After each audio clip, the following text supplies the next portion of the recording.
Mi si apre il cuore anche perché questo è stato veramente un punto nero, un punto nevralgico. Si va a realizzare un'opera da 101 milioni di euro, dei quali 15 milioni in attrezzature. Stiamo parlando di 155 posti letto, 8 piani come vedete, 6 sale operatorie, quindi una piastra operatoria con 6 sale operatorie di altissima tecnologia e poi ricordiamolo sono circa 20.000 metri quadri di ospedale. Visita al cantiere della nuova pediatria dell'azienda ospedaliera di Padova del presidente della regione Luca Zaia, un'opera che vedrà la sua inaugurazione a fine estate rispettando i tempi che erano stati prefissati. Siamo nella fase finale di completamento appunto dei lavori, c'è ancora quest'area esterna da definire, da sistemare, ma contiamo di farla nel più breve tempo possibile per appunto arrivare a fine estate, quindi settembre, 21 settembre, fine settembre, a poterla inaugurare. Un'eccellenza veneta e italiana quella dell'ospedale di Padova che si arricchisce di un nuovo tassello sempre più moderno. Penso che finito questo progetto che noi abbiamo voluto iniziare, quindi con la nuova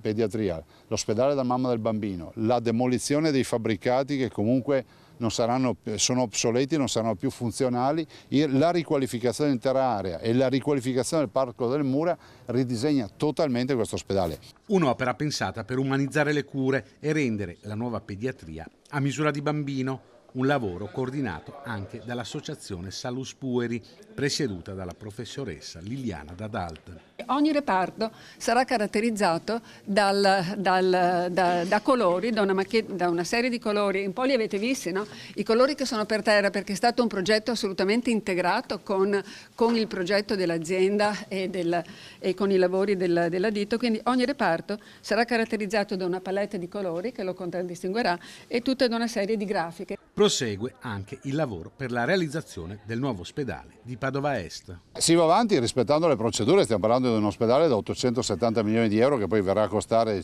quasi una miliardata.